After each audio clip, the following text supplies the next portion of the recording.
con Francesco Tonucci. Les recuerdo que estamos transmitiendo este seminario vía streaming por nuestra web consejoinfancia.gov.cl, que esperamos que muchas de estas conversaciones sigan a través de nuestras redes sociales. Estamos usando ahí el hashtag Juntos por la Niñez. Y nuestro Twitter ConInfanciaCL es un espacio también para continuar. Invito cordialmente a los que están en las salidas de emergencia que por favor utilicen el auditorio de Ciencias Sociales, que también está disponible para esta transmisión. Cariño a los que nos están viendo desde el auditorio abajo. Es una buena señal que tengamos repleto esta oportunidad. Bueno, Francesco Tonucci, más conocido como Fano, nació en 1940. Él cuando leí 41 me corrigió y dijo que Wikipedia a veces tiene algunas confusiones. Es pensador, una muy buena distinción, psicopedagogo y dibujante italiano, autor de más de una veintena de libros, que varios de ellos van a ser vendidos al final de este seminario para los que no los tengan. Psicopedagogo, bueno, y uno de sus libros más recientes, que se llama Con ojos de niña, y fue escrito junto a Amparo Tomé, dice en su portada: Frato debió estudiar y reflexionar más de 30 años para dibujar un libro sobre las niñas después de aquel de los niños. El 91, Francesco Tonucci llevó a cabo en su pueblo natal el proyecto Ciudad de los Niños, que es probablemente uno de los trabajos que lo hacen más conocido. Consistía en hacer una ciudad cuyo punto de referencia sean los niños y las niñas. El proyecto tuvo tanto éxito que se extendió a distintos puntos del mundo y hoy existe una red de municipios y ciudades que están trabajando inspiradas en estos principios en toda la América Latina y también hay 2 ciudades en Chile que están haciendo trabajo interesante. El 91 también Francesco Tonucci fue nombrado presidente del Comité Italiano de Televisión y Menores, dicen ellos. Nosotros estamos en una disputa del lenguaje no menor con ese concepto. Y un comité que pretende la protección de los niños también desde la perspectiva de los medios de comunicación.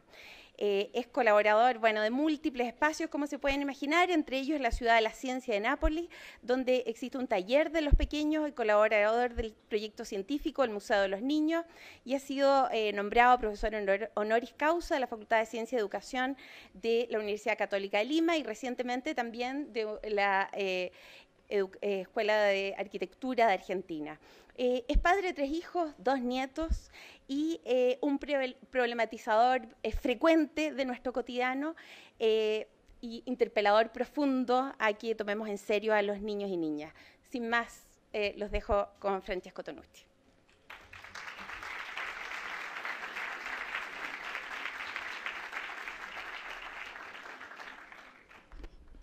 Muchas gracias.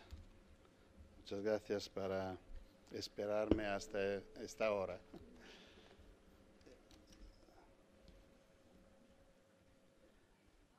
En la Biblia, es decir, un libro de 2000, este paso es de 2200 años antes, en el libro de Zacarías encontramos esta descripción de la ciudad que para el pueblo judío era la ciudad de la esperanza.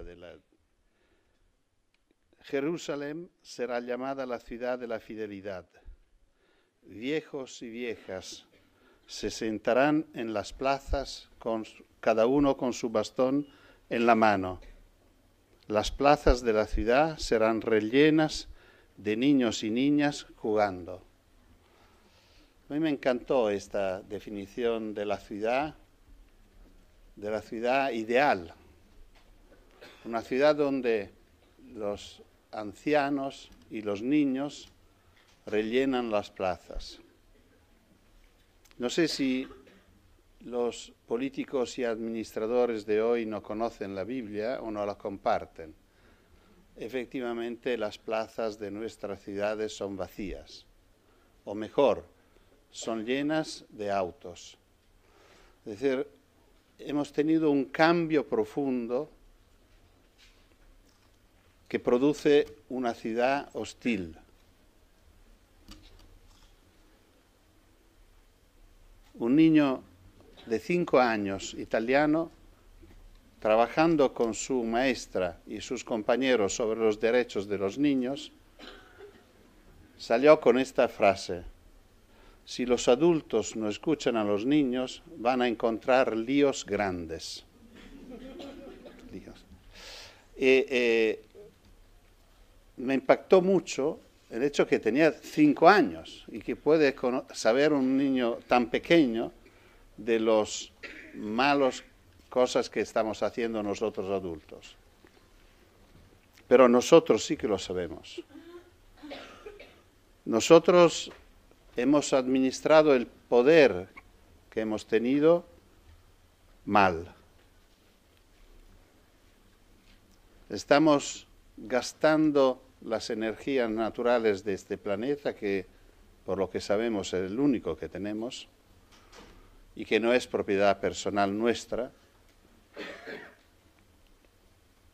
Estamos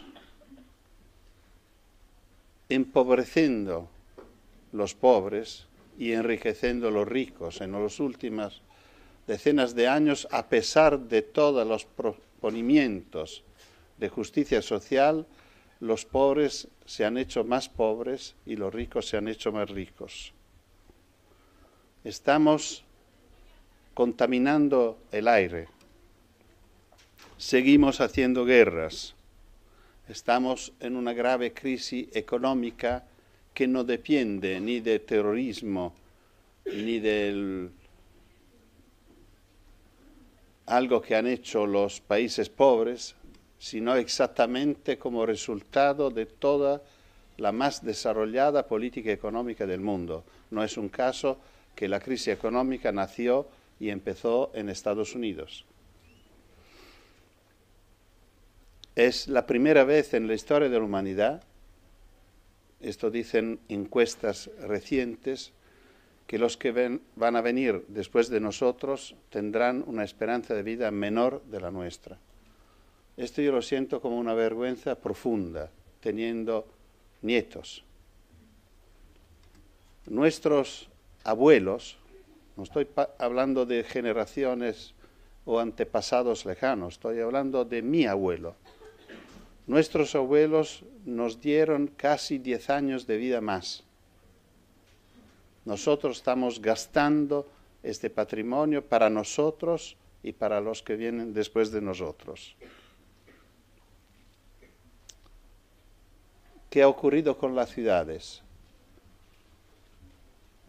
La ciudad, antes, el primero que intervino habló de los castillos de Cataluña, que no son los castillos de muralla, pero pensando en estos castillos europeos de murallas, yo creo que la ciudad se puede imaginar que nació rechazando este modelo. Es decir, el castillo es una estructura cerrada, con murallas, agua, un puente que se levanta, casi un exceso de símbolos de separación, adentro pocos, ricos, poderosos, y afuera el burgo, con los campesinos, los siervos, los que dependen del dueño, del noble que vivía en el castillo. Bueno, cuando nace la ciudad, rompe este esquema y nace alrededor de una plaza. A la plaza se asoman la catedral y el palacio de gobierno. En la plaza se vive el mercado, que es un poco un símbolo del intercambio, del encuentro. Y la ciudad no tiene, la ciudad histórica, no tiene barrios pobres y barrios ricos.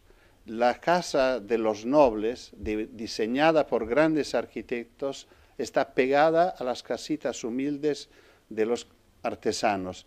Esta diversidad hace bellas y únicas, por ejemplo, nuestras ciudades europeas y especialmente italiana. Perdonáis esta, pero creo que se puede decir. Y la diversidad.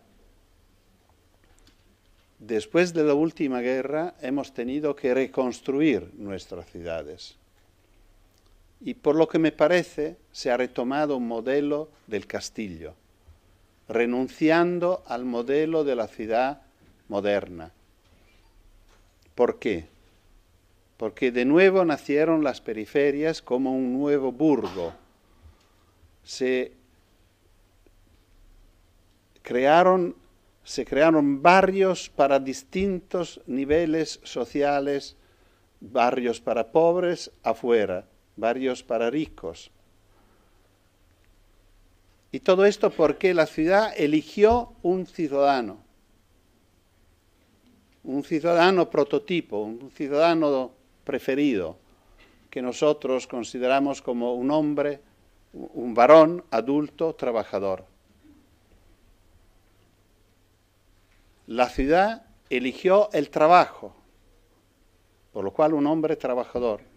La Italia esto lo escribió en su Constitución en el 46, cuando después de la guerra del fascismo llegó la democracia. Nuestra Constitución republicana empieza con el artículo 1 que dice: la Italia es una república democrática fundada sobre el trabajo. A mí esta definición me inquieta, pensando que los que no trabajan aún, que no trabajan más o que no pueden trabajar, en alguna manera son un poco menos ciudadanos. Una ciudad que elige un varón adulto trabajador como su ciudadano termina para olvidarse de los que no son adultos, que no son varones y que no son trabajadores. Y se compromete a reconocer su juguete preferido, que es el auto, como el ciudadano principal y dueño de la ciudad, así como estamos observando y viviendo. Bueno, todo esto para decir que hemos aprovechado de nuestro poder mal. Y esto los niños lo denuncian. En el 92, Seven Suzuki, una niña canadiense, a la cumbre de Río representaba a los niños y termina su intervención, vale la pena leerla toda, pero termina su intervención diciendo, hablando de los padres: lo que vosotros hacéis me hace llorar en la noche. Qué palabras terribles. Y Victoria, una niña de Rosario de 10 años, en un encuentro con el Consejo de Niños de Rosario, me dice: la culpa de todo es de los mayores. Hay que poner límites a los mayores. Una niña de 10 años. El proyecto La ciudad de los niños nace exactamente reflexionando sobre esta ciudad y sobre cómo los niños viven en esta ciudad.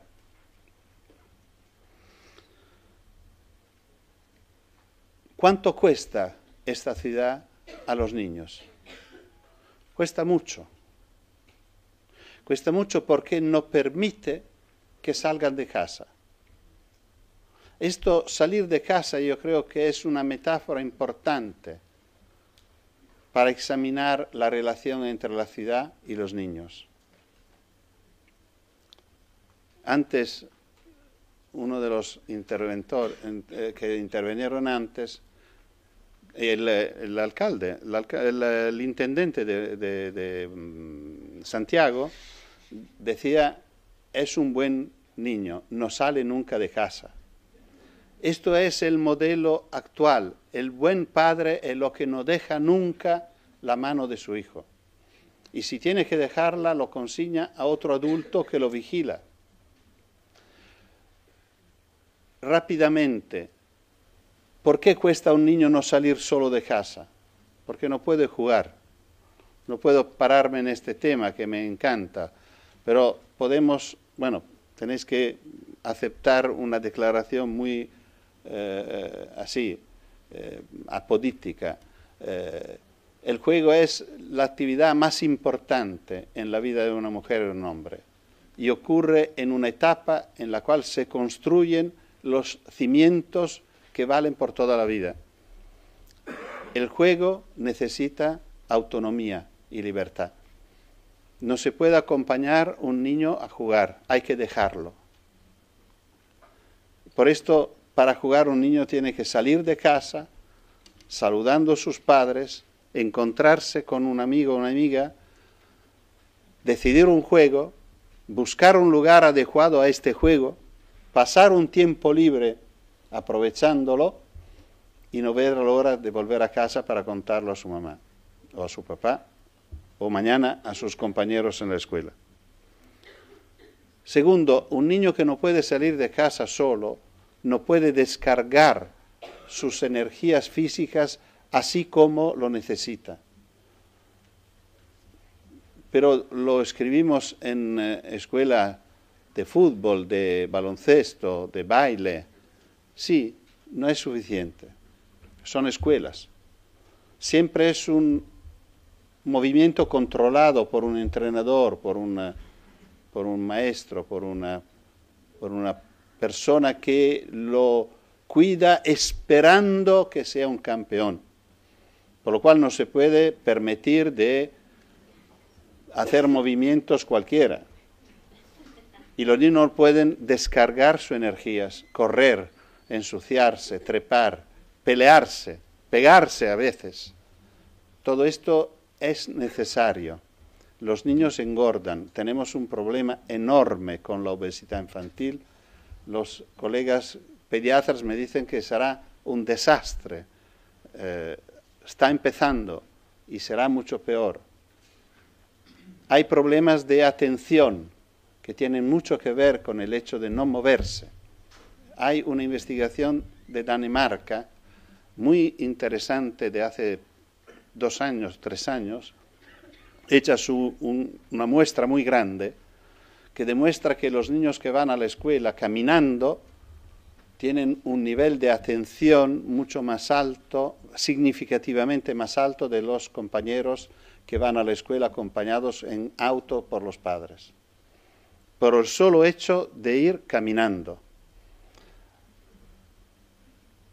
Tercero, los niños que no pueden salir de casa solos no pueden vivir la experiencia de riesgo. Claro, vosotros podéis decir, lo acompañamos apósitamente.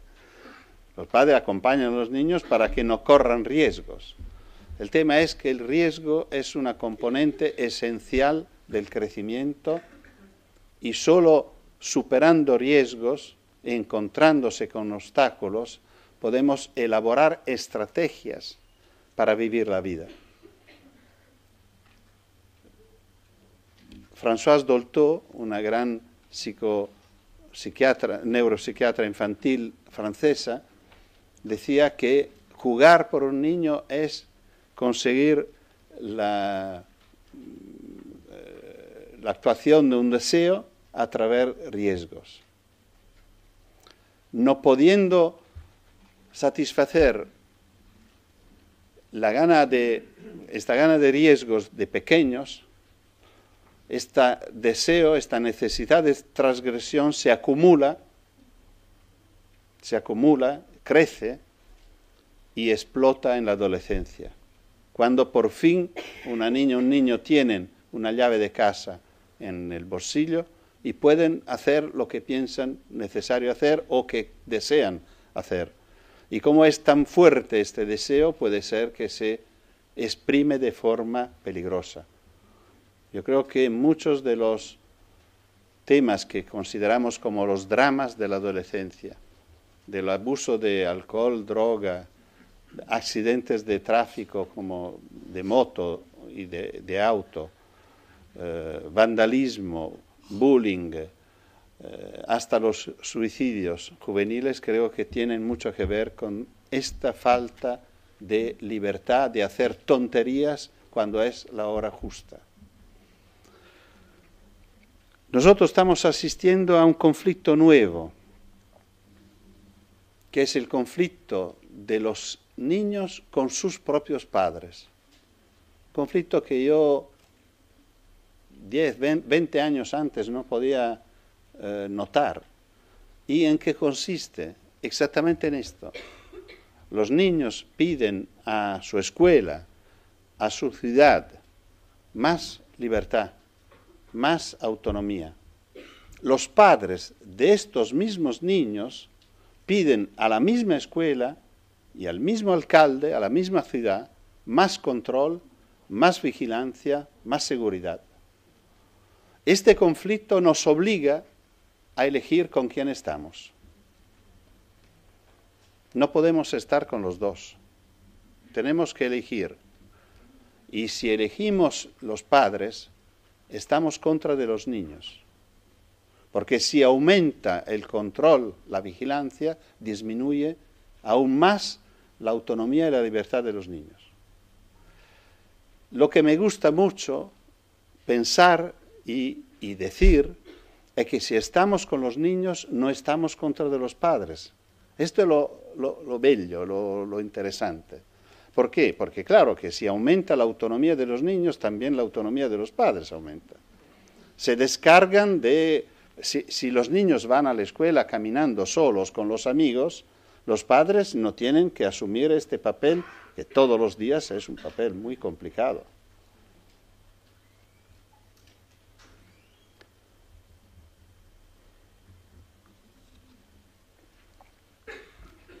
¿Cómo hacer todo esto? ¿Cómo hacer de manera que esto pueda volver a ser? Y que los niños puedan vivir estas dos experiencias fundamentales, que puedan participar a la vida pública y que puedan, de dos maneras, expresando su opinión y poniendo su persona en el espacio público, es decir, recorriendo su propia ciudad. Aquí tenemos que recordar algo que ocurrió justo hace 25 años, cuando el 20 de noviembre del 89 Naciones Unidas aprobaron la Convención de los Derechos del Niño. Había un antecedente interesante, justo 30 años antes, el 20 de noviembre del 59, Naciones Unidas aprueban la Declaración de los Derechos del Niño. Es interesante notar la diferencia entre estos dos documentos. La Declaración, en 10 puntos, defiende la infancia y asume la responsabilidad de los adultos para cuidarla, defenderla, protegerla. Es un texto de defensa, de protección sobre la vida, sobre la salud, sobre la integridad física, sobre la explotación, sobre el trabajo, bueno, sobre todos estos temas que seguro son deberes de los adultos conectados con la responsabilidad que asumimos en el momento que damos la vida a un niño y a una niña. La Convención confirma todo esto, esta responsabilidad, pero hace un paso adelante y hace una afirmación revolucionaria, reconociendo que los niños son ciudadanos desde el nacimiento. De este momento, la frase que seguimos escuchando tan frecuentemente, vosotros sois el futuro de nuestra ciudad, es equivocada, es falsa. Los niños son el presente infantil, pero es el presente. Claro que es mucho más cómodo considerarlos futuros, porque si son futuros, serán como nosotros. Podemos proponernos, como padres o como maestros, como modelo. Cuando crecéis, llegáis a ser como nosotros. Por esto es suficiente esperar. No hay que preocuparse. Al contrario, si lo aceptamos como presente, tenemos que enfrentarnos con la diversidad que llevan consigo. Y esto es dramático porque es conflictivo. Los niños llevan conflictos con nosotros. Tienen un punto de vista distinto. Ven el mundo de otro nivel, porque son más bajitos, y ven el mundo con otro nivel porque son distintos de nosotros. Tienen otras perspectivas, otros deseos, otros sueños. Por lo cual, el artículo 12 llega a ser un artículo revolucionario, porque el artículo 12 dice que los niños tienen derecho a expresar su opinión cada vez que se toman decisiones que los afectan. Y que la opinión de los niños hay que tenerse en cuenta. Por lo cual, no solo tenemos que ser abiertos, generosos y escucharlos, sino que tenemos que escucharlos para tener en cuenta de lo que piensan, por lo cual tienen el derecho a ser protagonistas del gobierno de la ciudad. Y yo lo pienso tan en serio esto, que de hace tiempo, de cuando escribí el libro La ciudad de los niños, exprimí mi opinión sobre el hecho que los niños deberían tener derecho al voto. Porque consideraba que no era correcto y no era justo que, por ejemplo, mi familia, nosotros tenemos 3 hijos, cuando eran pequeños y el día de las votaciones, nuestra familia pesaba igual que la de los vecinos que no tenían hijos, porque tanto ellos que nosotros teníamos 2 votos. Claro, la idea es que los votos de los hijos puedan administrarlos los padres, así como hacemos con todas las decisiones que afectan a nuestros hijos, hasta que no tengan la edad legal para ejercerlos. Yo creo que sería muy interesante poner de inmediato varios, bueno, aquí no muchísimos millones, en Italia son bastante millones de votos, y creo que esto movilizaría mucho a los partidos a hacerse cargo de la infancia para demostrar a los padres que pueden votar tranquilos para ellos porque se están haciendo cargo. Y también un debate interesante dentro de las familias, porque yo creo que hasta los 4, 5, 6 años probablemente no ocurre nada, pero cuando un niño empieza a tener 8, 10, 12, 14 años, empezará a pedir qué uso hacemos de su voto. Y es posible que nos pidan de usarlo distintamente de lo que usamos nosotros. Y creo que esto sería muy interesante como debate político dentro de la familia. Por ejemplo, yo me acuerdo, mi hijo mayor votaba por un partido aún más a la izquierda del mío, que era ya de izquierda, pero no así tanto. Y yo creo que, bueno, en este momento, como pienso, yo podía respetar su deseo y dar mis votos por mi partido y lo suyo por suyo. Bueno, siempre digo que si me pedía de votar por Berlusconi, lo máximo que podía hacer es poner la ficha blanca. Pero me obligaba a un debate político en familia muy interesante probablemente. Bueno, vamos rápido porque el tiempo está corriendo. Esto de la participación de los niños que expresa el artículo 12, repito, es revolucionario porque dice que los niños tienen derecho de palabra y tienen derecho a expresar su opinión, que significa que nosotros tenemos el deber de escucharlos. Esto no ocurre. Hace 25 años los adultos, en un lugar que no es un lugar cualquiera, el lugar más alto de la política mundial, creo que se pueda considerar Naciones Unidas. Frente a todos los jefes de gobierno del mundo, los adultos prometieron a todos los niños del mundo que de este momento no habrían tomado ni una decisión más que los afectara sin consultarlos. ¿Pensáis qué promesa impresionante y qué mentira? ¿Por qué no se ha hecho? Se sigue no haciéndolo. Por ejemplo, una escuela, creo que la escuela está bajo de la ley. Esta es una ley nacional chilena desde el 90, por lo cual es obligatoria como todas las leyes. Una escuela debería tener una costumbre de consulta de los alumnos. Nosotros estamos proponiendo a las escuelas de formar un consejo de alumnos con representantes, niña y niño, de todos los niveles escolares, que se encuentren con el director de la escuela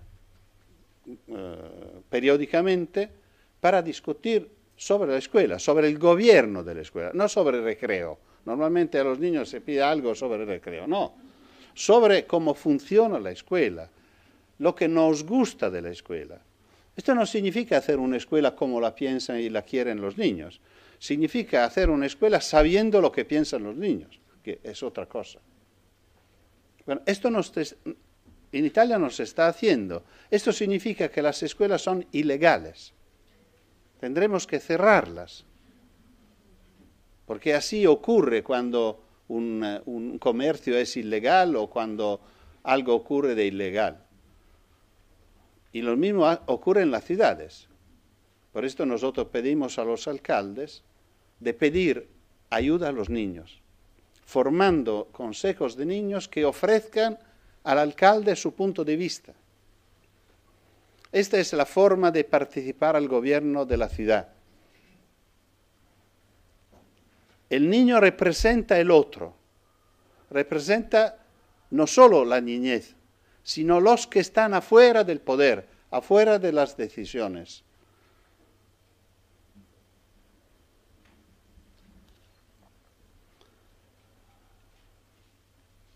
El otro artículo, bien comprometido, es el artículo 31, que afirma que los niños tienen derecho al juego. Y esto de nuevo nos obliga a cambios radicales. La ciudad no permite el juego de los niños. Hace más, lo prohíbe. Hay carteles que dicen prohibido jugar la pelota, prohibido jugar de 2 a 4 de la tarde. Son ilegales. Uno dice, bueno, pero nosotros tenemos que descansar, no podemos hacer la siesta. Sí que podemos, pidiendo, por favor, a los niños de respetar esta necesidad, no poniendo un cartel que es prohibido. No puede ser prohibido jugar. Los niños tienen derecho, es decir, hay una ley del Estado chileno que reconoce el derecho de los niños a jugar. No hay una ley, por lo menos que yo sepa, del Estado chileno que reconoce el derecho a la siesta. ¿No? Creo que no. Paraguay. Bueno, con esto repito, no significa que no podemos vivir nuestras necesidades. Es que tenemos que pactarla con los niños, porque el derecho está de su parte. Pero claro, los niños no quieren, no desean abrir conflictos con sus padres. Pero es una manera distinta de manejar el tema.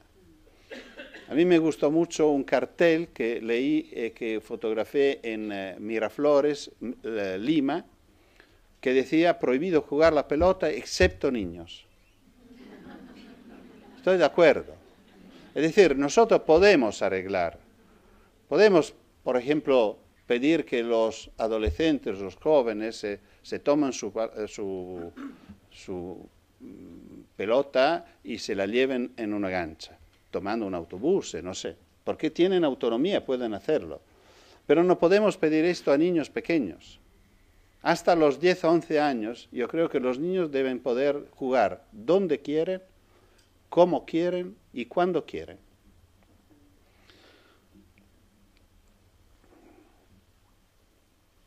Claro que para que esto sea posible, para que los niños puedan salir de casa, para que los niños puedan jugar, la ciudad tiene que asumir esto como su papel. Yo llego a pensar que una ciudad será verdaderamente democrática cuando podrá permitir a todos los niños de jugar. Porque esto es un derecho de ciudadanos. Una ciudad es democrática si permite a todos los ciudadanos de ejercer sus derechos. Y los derechos se ejercen especialmente en los espacios públicos. Esto significa pensar de nuevo los espacios públicos, pensar de nuevo la ciudad, pensar de nuevo la movilidad urbana. Y termino llevando una experiencia concreta de una ciudad española de la cual hablé ya varias veces en estos días. Pero como es una experiencia que conocí así profundamente hace poco, me parece útil llevarla. El año pasado estaba en Pontevedra, que es una ciudad del norte de la España, de la Galicia, una región que está encima del Portugal, donde se habla una lengua parecida al portugués, que es el gallego, donde llueve mucho. Bueno, una ciudad de 80.000 habitantes. Y cuando fue por una conferencia, el alcalde me presentó diciendo, mira, Francisco, esta es tu ciudad. Y yo digo, ¿qué significa? Bueno, significa que hace 10 años, yo ya era alcalde de esta ciudad, te escuché en una conferencia y me convenciste. Y de este momento empezamos a cambiar la ciudad para hacerla más posible parecida o coherente con el modelo que tú proponías de una ciudad de los niños. ¿Qué ha pasado? ¿Y sobre qué se enfocaba más su atención? Antes que todo sobre las prioridades. En esta conferencia yo decía que normalmente la prioridad del alcalde sobre el tema de la movilidad era solucionar el tema del tráfico.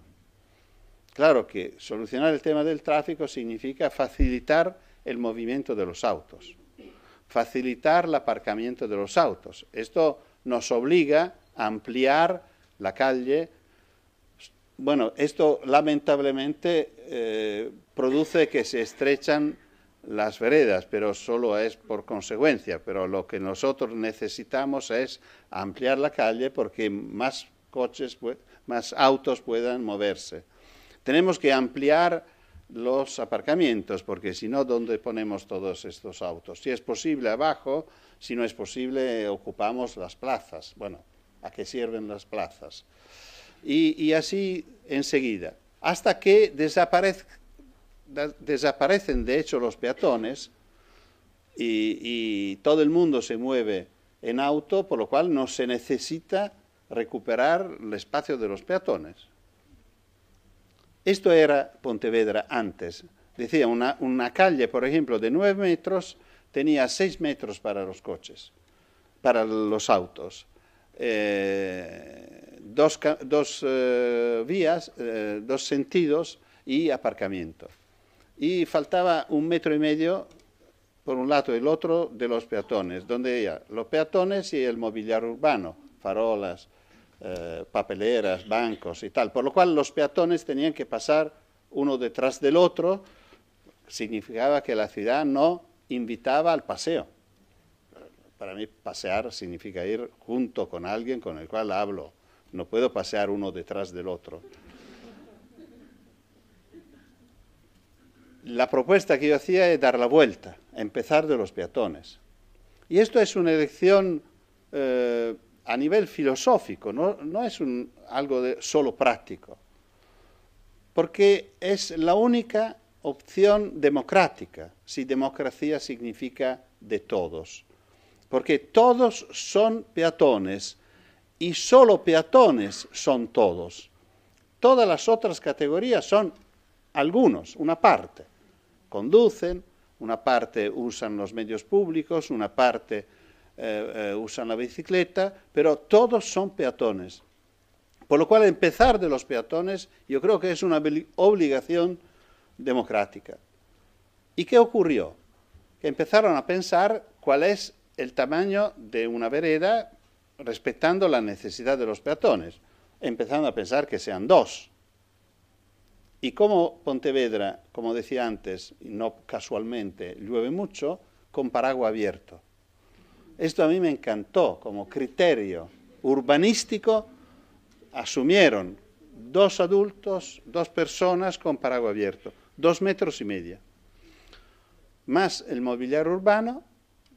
A los coches, lamentablemente, resultó que se quedaba 3 metros. Un sentido sin aparcamiento. Y Pontevedra funciona así. Hay veredas amplias, los caminos de los coches son estrechos, no pueden aparcar, pero hay aparcamientos periféricos, gratuitos del ayuntamiento.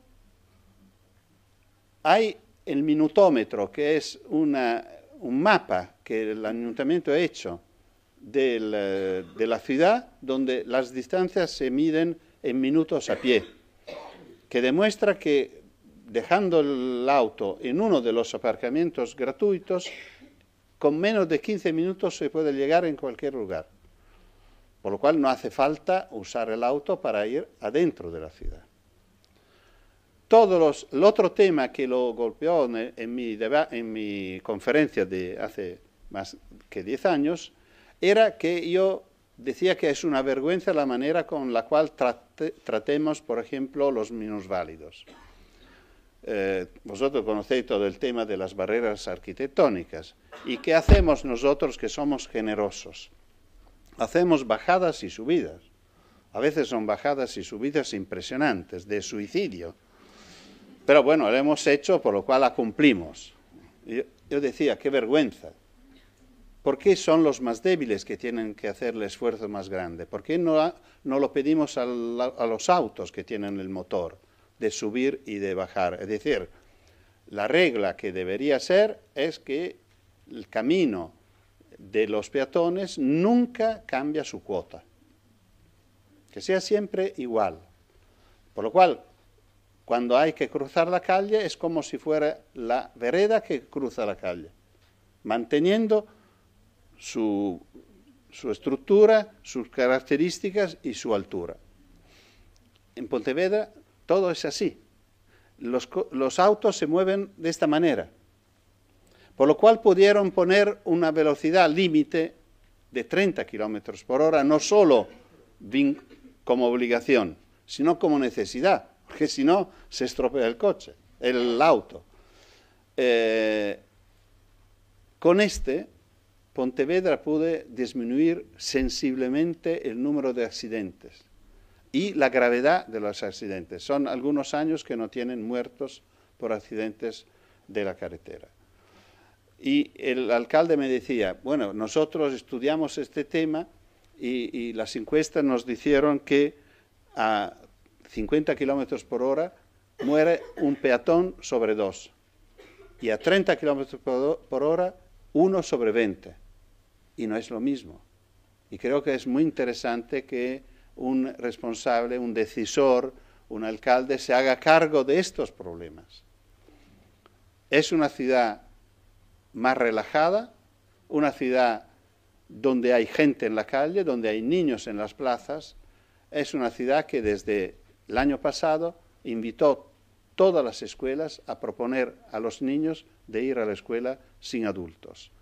Esto me parece un buen símbolo, un buen ejemplo de lo que puede hacer una ciudad y lo que debería hacer una ciudad para ser adecuada a las necesidades de todos, asumiendo los niños como parámetro. Muchas gracias.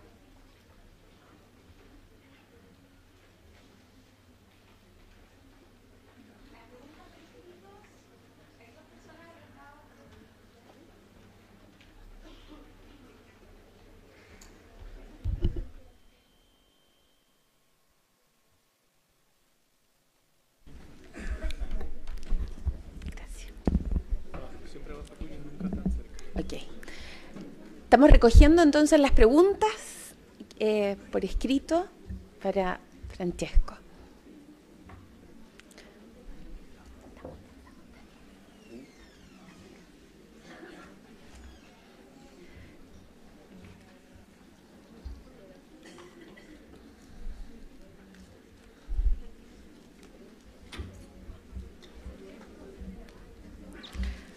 Hay algunas que están llegando por vía redes sociales, también las vamos a transcribir y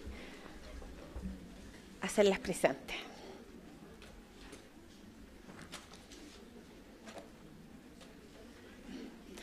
Imagino que esto lo podemos poner preguntas. ¿La escuela como espacio público?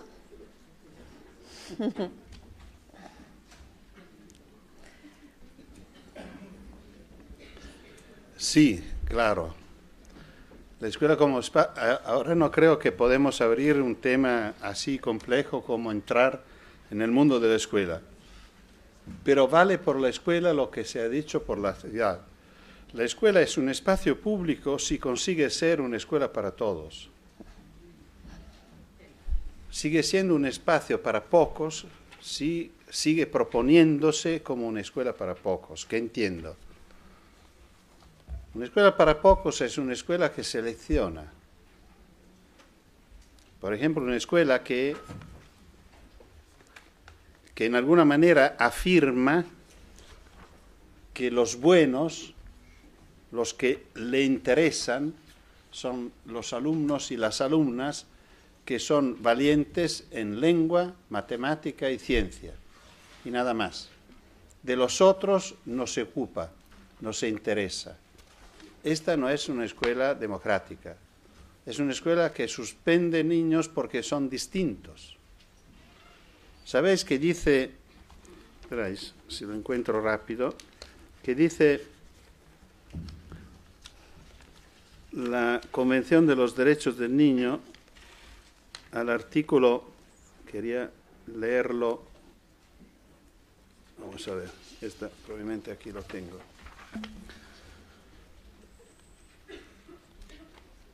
El artículo 13 de la Convención de los Derechos del Niño dice: el niño tendrá derecho a la libertad de expresión.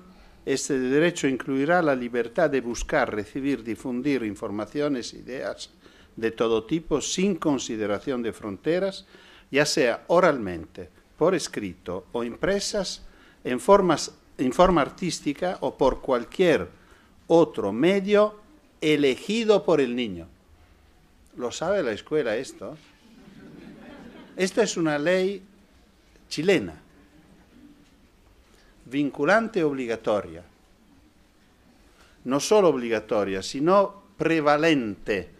El artículo 3 dice que el derecho de los niños es superior. Significa que si los derechos escritos en esta convención entran en conflicto con otros derechos, prevalecen. Bueno, esto, repito, la escuela debería ofrecer un abanico amplio de lenguajes para que todos los niños se reconozcan en esta escuela, no solo los que nacieron literatos, matemáticos o científicos, sino también los que nacieron bailarines, músicos, artistas, artesanos, personas que les gusta utilizar las manos. Todos estos normalmente fracasan. A ver, hay varias con respecto a Chile y la aplicación en ciudades como Santiago. Te preguntan si sabes de experiencias acá en Chile al respecto y cómo podríamos llevar en nuestro país este proyecto o la inspiración de la ciudad de los niños. ¿Cuáles sugerencias harías concretas para partir generando transformaciones acá en nuestro país? Bueno, conozco poco vuestro país. Pasé muy poco tiempo.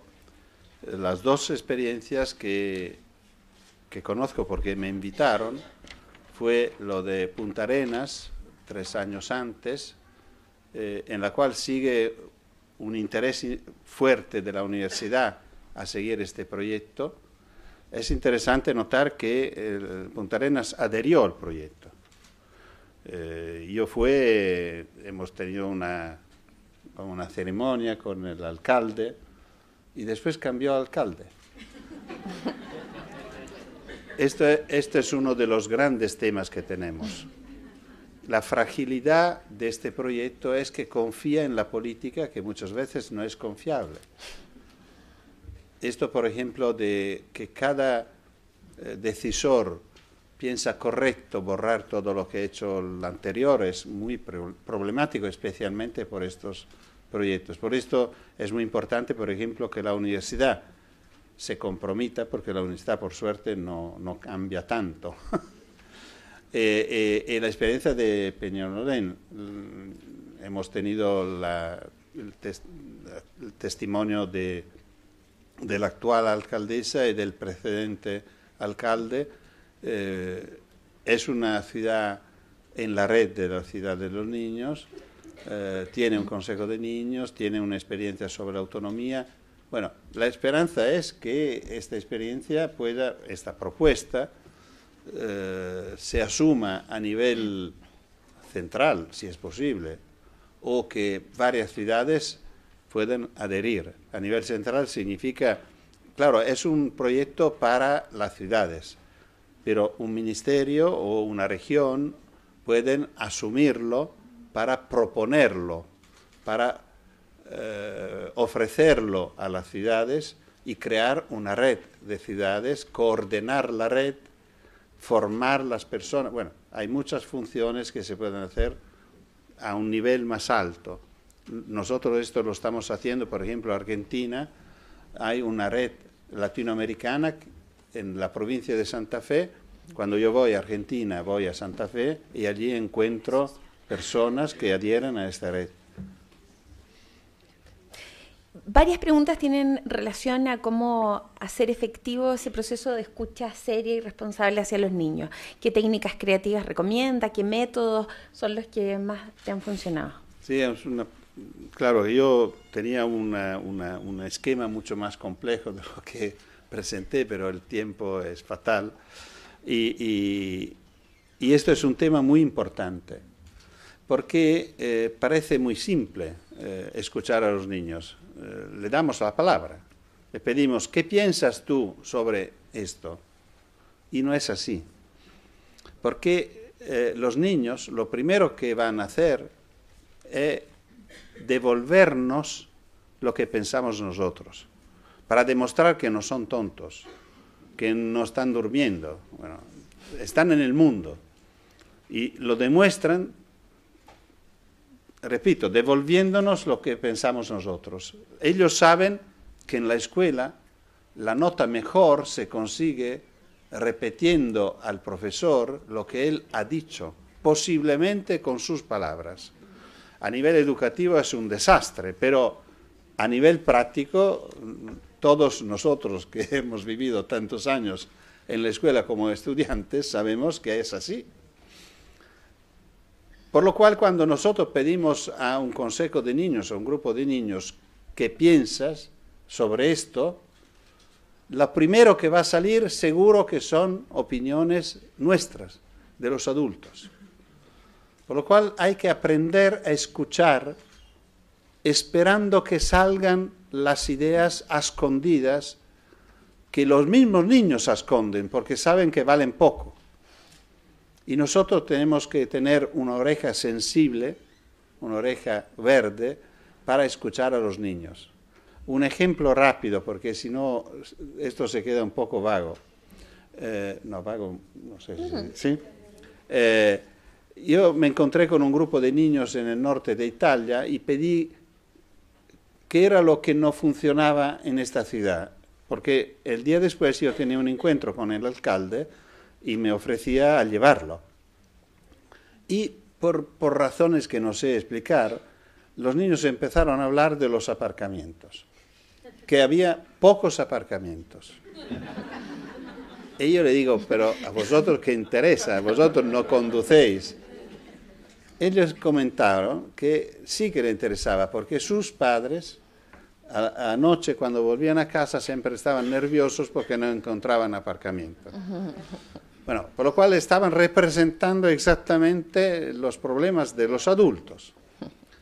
Un niño levanta la mano, el más pequeño, Aurelio se llamaba. Dice, no, yo no estoy de acuerdo. Yo creo que Asti, era el nombre de la ciudad, tiene demasiados aparcamientos. Y yo le digo, pero ¿esto qué te interesa a ti? Sí que me interesa, porque si hay demasiados aparcamientos, nosotros niños no tenemos sitios para jugar. Por lo cual tenía una motivación.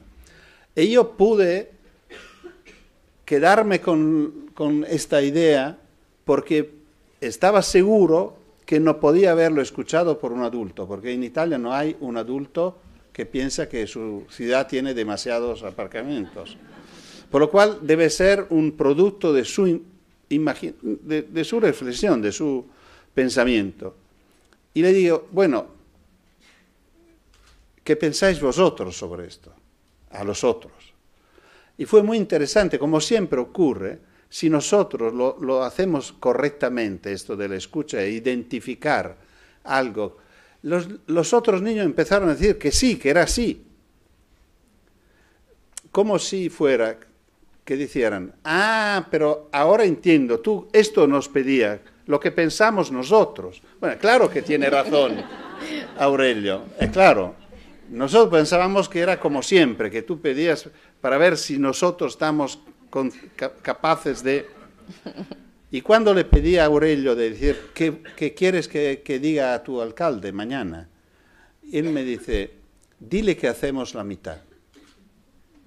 Esta es una propuesta política.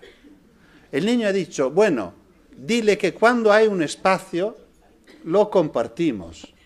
Mitad para los niños y mitad para los autos. Yo lo llevé al alcalde y se pusieron a reír. Y yo me enfadé muchísimo, diciendo, mire, esta es una propuesta concreta, no es tan rara, no es tan ridícula, hasta vergonzosa, porque este niño está diciendo, por favor, tráteme por lo menos como un auto, ¿no? Y nosotros nos reímos diciendo que esto no será nunca posible. No será nunca posible que nosotros respetamos nuestros hijos así como nuestros autos. Es algo de impresionante. Claro, nadie puede decirlo así explícitamente, pero nos actuamos exactamente como si fuera así, siendo así, no como si. Desde Aysén vía Twitter, ¿es posible la aplicación de estas ideas lejos del centro del país? ¿Cuáles son las principales dificultades? ¿Solo los adultos? Sí, son los adultos. Como decía Victoria, la culpa es de los adultos, hay que limitar el poder de los adultos. El tema de dónde y hasta dónde se puede aplicar este principio, yo creo que se puede aplicar siempre, teniendo en cuenta de dos elementos, que es posible que ciudades muy pequeñas o aldeas lo necesitan menos porque han perdido menos respecto a una vivencia social. Esto especialmente por la autonomía, pero por la participación de los niños seguro vale en cualquier lado, hasta la familia. Hay una objeción contraria. Muchas veces me dicen, bueno, sí, Pontevedra tiene 80.000 habitantes. Como decir, todo es fácil a este nivel. Primero, no es así. Nosotros, en Europa, en Italia, asistimos al hecho que todas las ciudades de todas las dimensiones están reproduciendo el modelo de niños encerrados en casa. Es como si, porque está llegando a ser un modelo cultural. Empieza en los niveles más altos, en las ciudades más grandes, pero se reproduce en los niveles más bajos y en las ciudades más pequeñas. Pero hay una reflexión interesante e importante que hacer. Es que una ciudad, por grande que sea, es una suma de ciudades pequeñas. Es decir, el barrio, mí me interesa proponer estos tres elementos: barrios, peatones, niños. Son tres maneras para pensar la ciudad de otro punto de vista. Hay todos los ciudadanos, así como todos los ciudadanos son peatones, todos los ciudadanos viven en un barrio, que es casi tautológico, claro.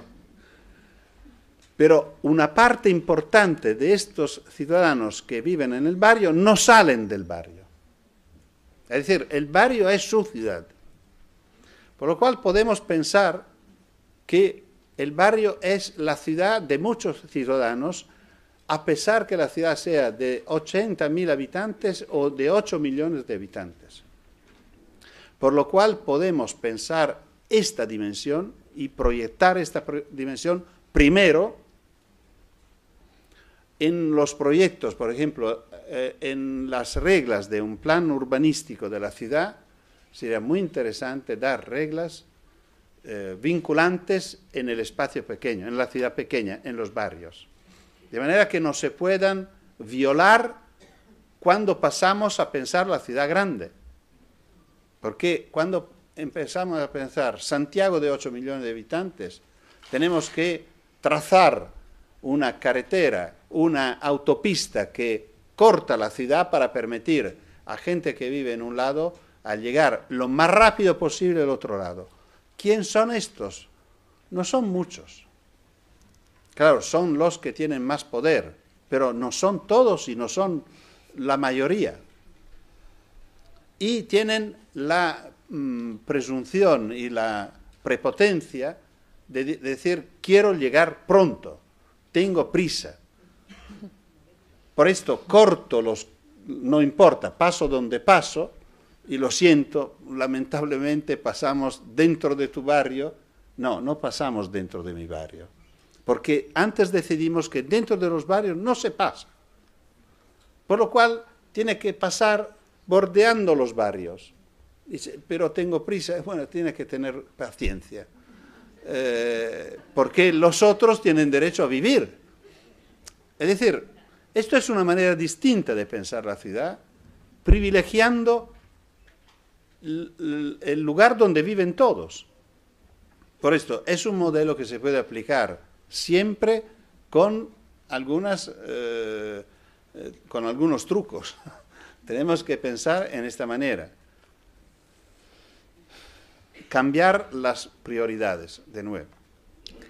Esta es una declaración de cariño. Felicitaciones, mi admiración absoluta, qué ganas de que vuestra utopía, pues en eso se transforma tu inspiración para nuestro país, pensar que un día se vuelva posible. En nuestro país no se respetan los derechos humanos, por lo tanto, la hermosa infancia pasa a ser invisible. Un abrazo. ¿Cómo se puede respetar la cultura de niños y niñas indígenas? Todos los niños son indígenas. Es decir, los niños son otro mundo, otra cultura. Es la cultura de los niños. Cuando aprendemos a escucharlos, notamos que lo piensan distinto de nosotros. Y por lo cual no es un problema que sean nativos, no sean nativos, que sean extranjeros, por ejemplo, porque la diversidad es una componente esencial de la infancia. Porque son niños, de alguna manera, cada niño lleva su cultura, porque lleva la cultura de su familia. Una escuela buena es una escuela que se abre a la cultura. No sé, es que es complicado. Hace poco se murió un gran amigo mío, un gran maestro que se llamaba Mario Lodi. Y él describe su primer día de escuela de esta manera. Fue mi primer día de escuela en San Giovanni in Croce, a los primeros años 50. Mientras que hablaba, uno de los niños se levantó de su pupitre y fue a la ventana, a mirar lo que ocurría en los techos enfrente. Poco a poco también los otros hicieron lo mismo. Entonces me pregunté, ¿dejar que hagan o reprimir? Así me levanté y junto con ellos me puse a mirar el mundo de la ventana. Esto es un maestro. Es decir, él no tiene dudas, él está con los niños y la ventana está abierta. Esta es la escuela que yo creo que debe ser. Esta escuela recibe niños reconociendo, así como sabemos y reconocemos que tienen 6 años de vida, de cultura, de experiencia, necesitamos abrir la ventana, la puerta a sus conocimientos, reconociendo que todos son uno distinto del otro. Esto hace rica la clase, esto hace rico el trabajo, porque podemos contar sobre la diversidad. Por lo cual, un niño minusválido es solo que tiene una diversidad especial, particular, que no es mucho más, porque puede ser que no oye o no ve, pero el otro no sabe dibujar, el otro no entiende matemática. Tenemos que reconocer la diversidad. El otro es indígena. No es un problema si la escuela es abierta, si las ventanas son abiertas, si el maestro no tiene dudas de levantarse de su mesa para ponerse al lado de los niños. ¿Qué piensa del uso excesivo de medicamentos para mantener quietos a niños y niñas, los niños ritalines? Bueno, me parece que cité esta investigación de Dinamarca, ¿o no? ¿Sí? Sí, porque en estos días estoy haciendo tantos encuentros que no sé dónde. Bueno, esta es una respuesta muy clara. Solo el hecho de caminar antes de ir a la escuela produce un aumento de atención. Por lo cual, la falta de atención, yo no sé, no puedo decir siempre, porque no sé, probablemente hay algunos casos patológicos, pero seguro casi siempre es un problema de comportamiento, no es un problema de patología. Por lo cual, usar medicamentos cuando no hay patología es un delito. Un niño activo es un niño sano, un niño quieto es un niño problemático. Pero claro que nadie lo señaliza. No resulta que hay maestros o maestras que señalizan a un niño porque está quieto. A tenerlos todos así. Pero un niño quieto es un niño probablemente que sufre. Porque un niño no debería ser quieto. Es muy raro esto. Por ejemplo, dicen, bueno, los niños efectivamente después de 2 o 3 horas sentados empiezan a... Bueno, ¿quién no?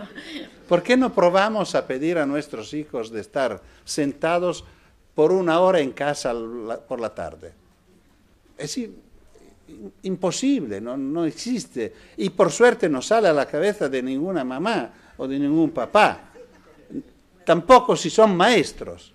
Pero por la mañana lo pedimos a todos los niños y por muchas horas enseguida, maravillándonos si son inquietos.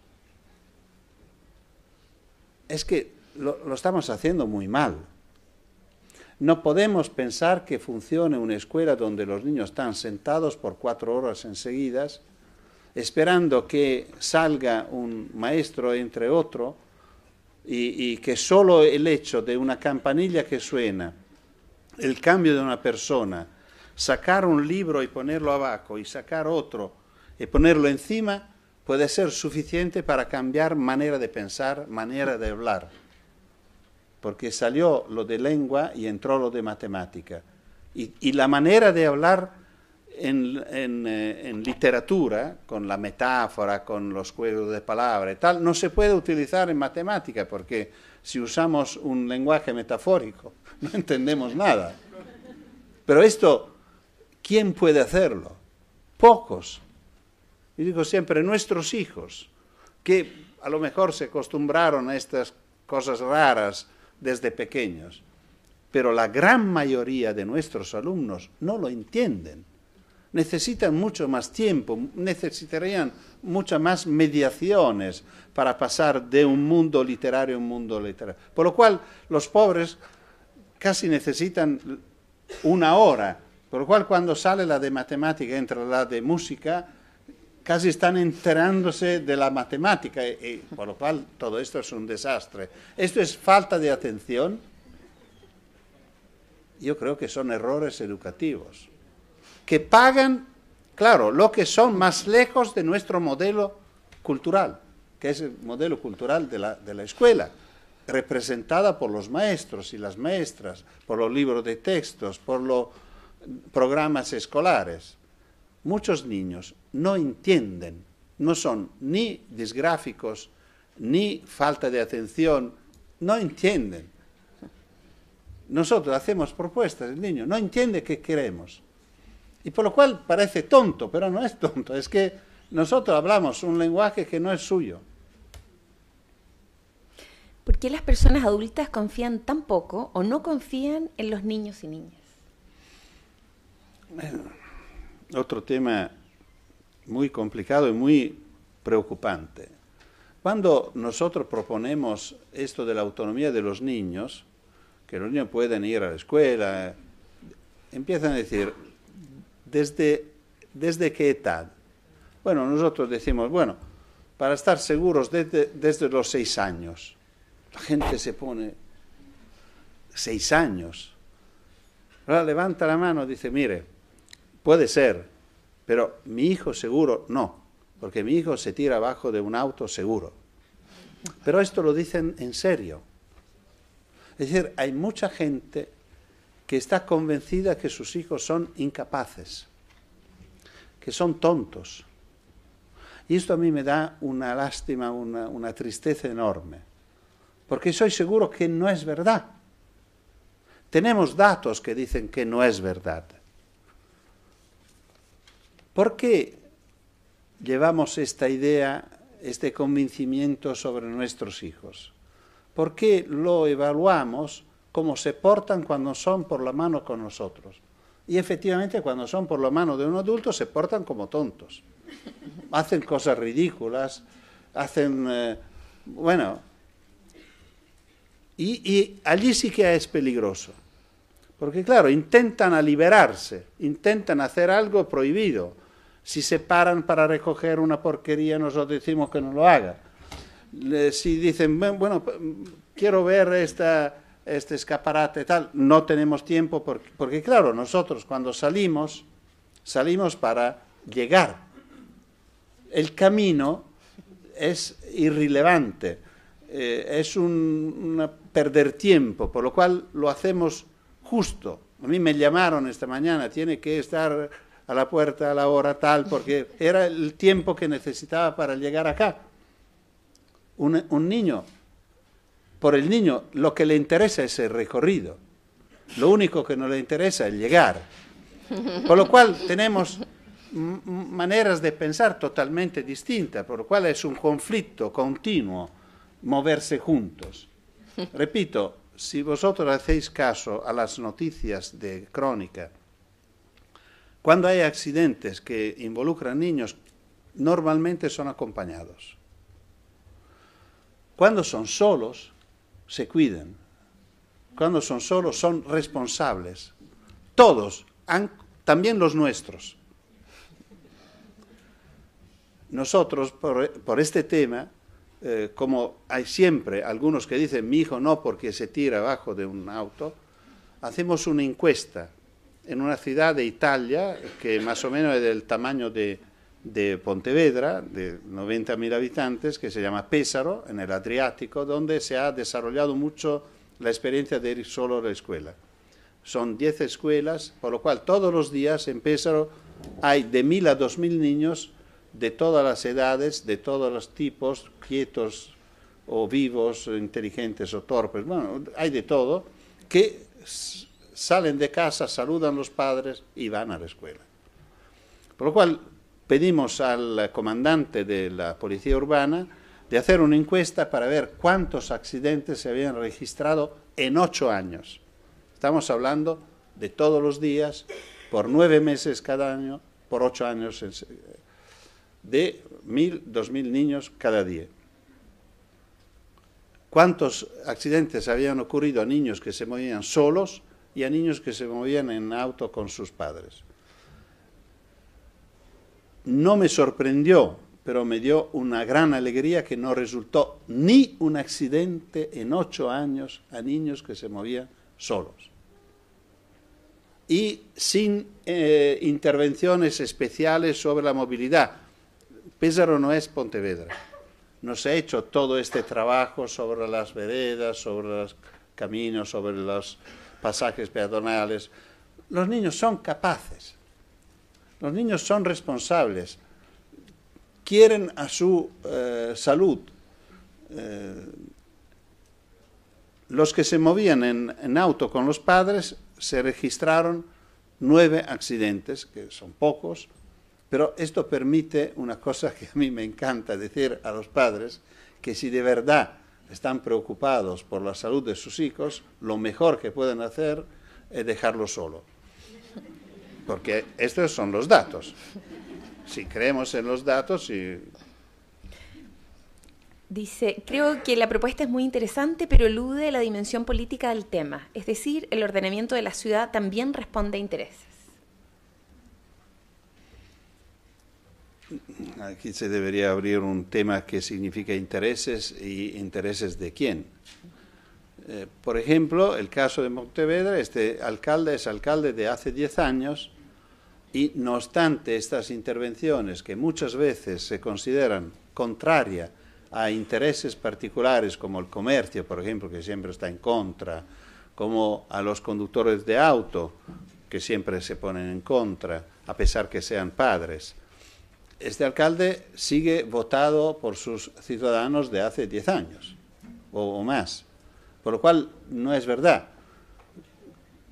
Es verdad que se abren conflictos, esto sí, hay que saber manejar los conflictos, saber ayudar a la gente a entender que lo que estamos haciendo vale la pena hacerlo, primero por sus hijos y segundo por la ciudad misma, porque cuando los niños hacen propuestas, casi siempre estas propuestas coinciden con las propuestas de los científicos. Esto a mí me encanta. Entendiendo por científicos los urbanistas, los sociólogos, los pediatras. Bueno, la ciudad que imaginan los niños se aparece mucho a esto. Y es muy distinta de la ciudad que piensan los políticos. Y claro, que esto puede ser un empuje al cambio muy interesante, muy fuerte. Una pregunta tiene que ver con si conoces alguna experiencia que utilizando nuevas tecnologías contribuya a esta nueva relación entre adultos y niños. No tanto, no porque esto no sea posible. Probablemente soy yo que no la conozco.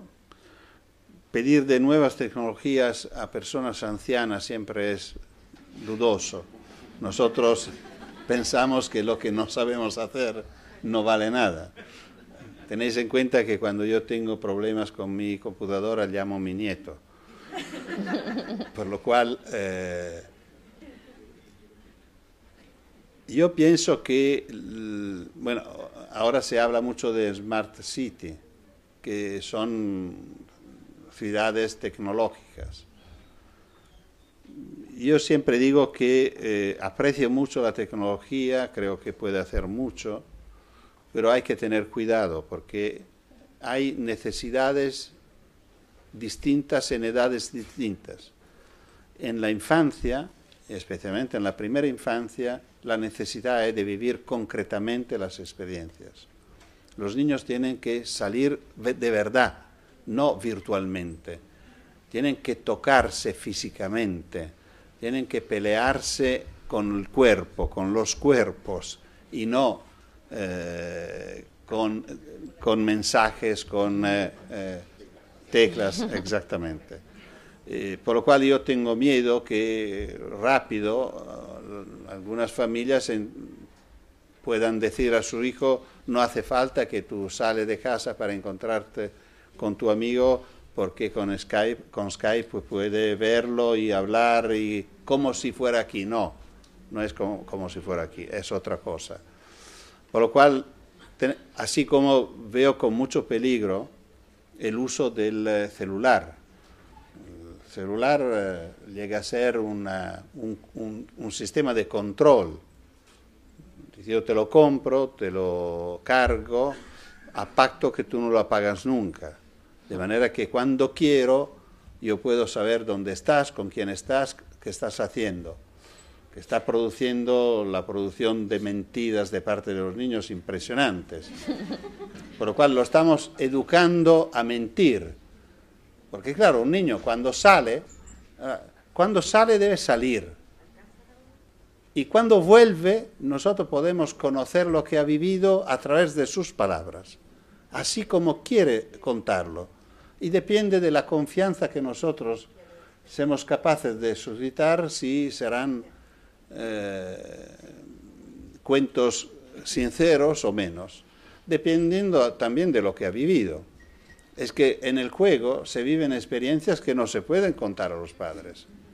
Por lo cual un padre que quiere controlar todo no tiene remedio que recibir muchas mentiras.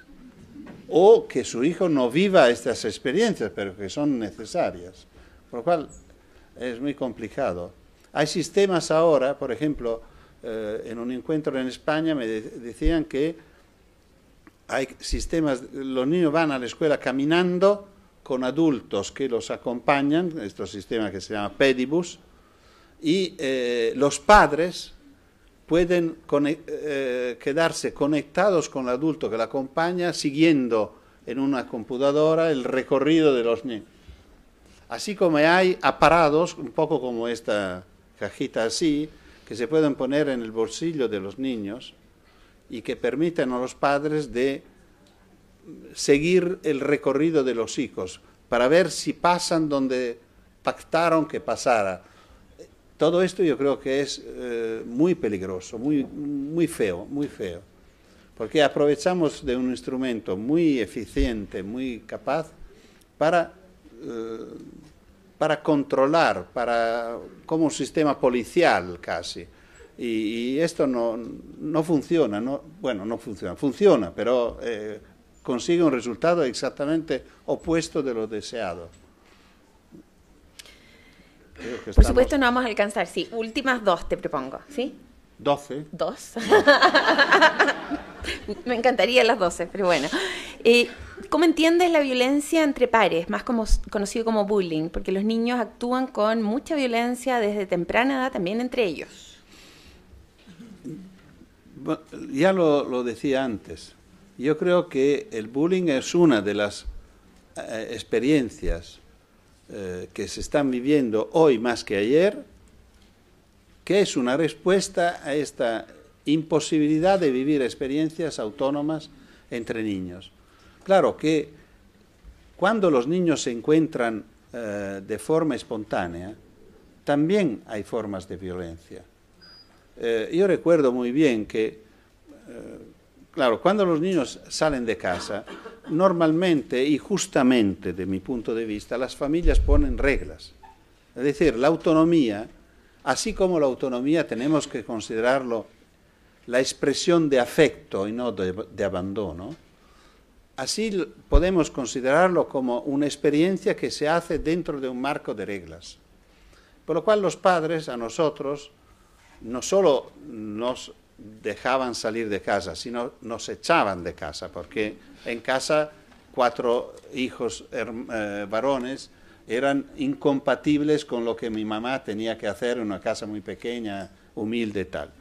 Por lo cual se salía, pero había reglas muy claras: no ir más allá que, no volver más tarde que, no frecuentar a estas personas, eran los mayores, y no hacer algunas cosas. Estas ni se decían. Claro que el juego también involucraba el tema de forzar un poco las reglas. Una de las cosas que a nosotros interesaba mucho era frecuentar los mayores. porque sabían mucho más que nosotros.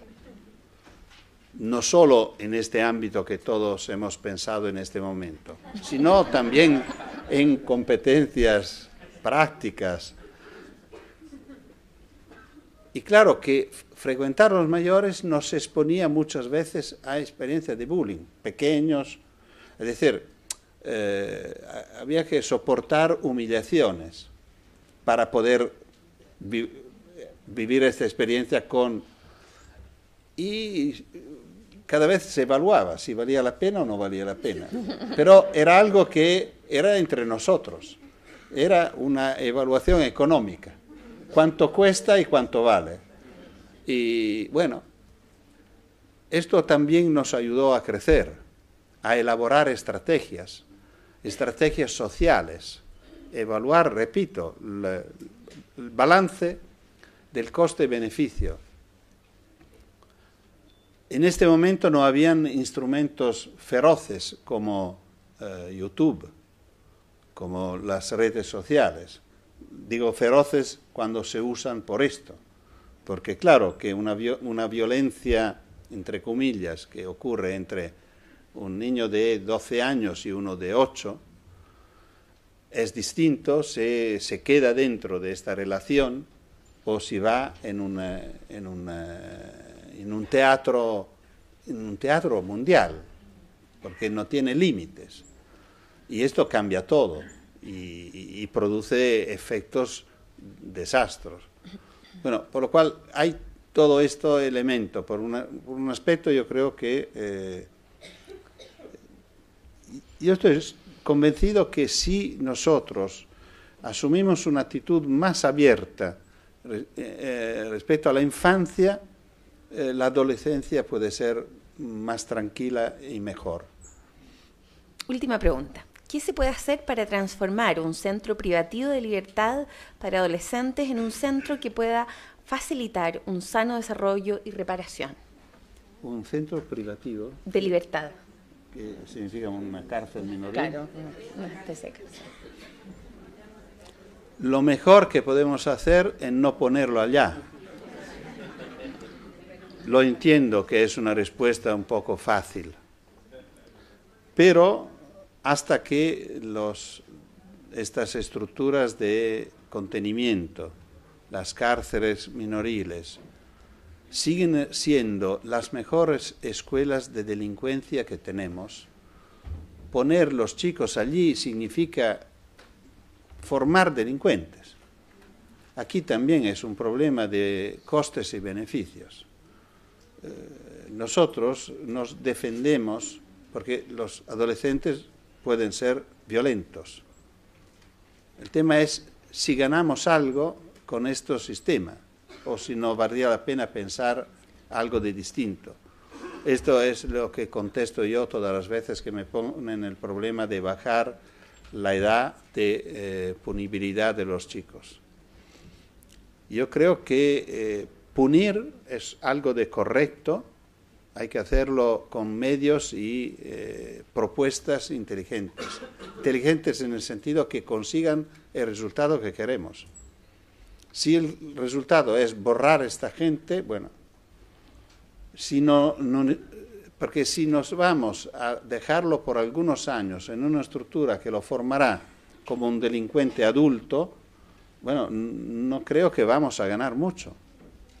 Tendremos no lo vamos a solucionar, lo vamos a encontrar de nuevo más fuerte. Por lo cual es una manera de entender la justicia bastante ciego. Es como si dijera, bueno, pero el código dice esto, tenemos que...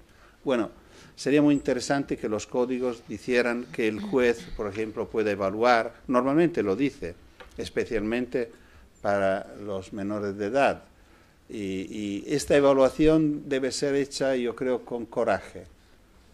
A veces necesita esto. Bueno, un gran aplauso. Muchísimas gracias.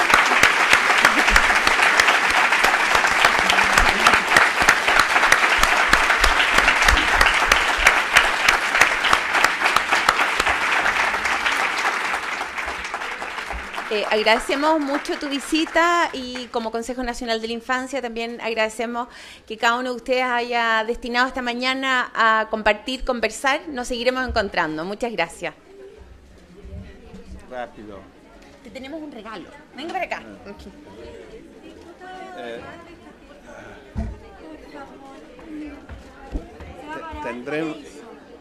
Tendremos que hacer un límite de tiempo. Sí, no te preocupes.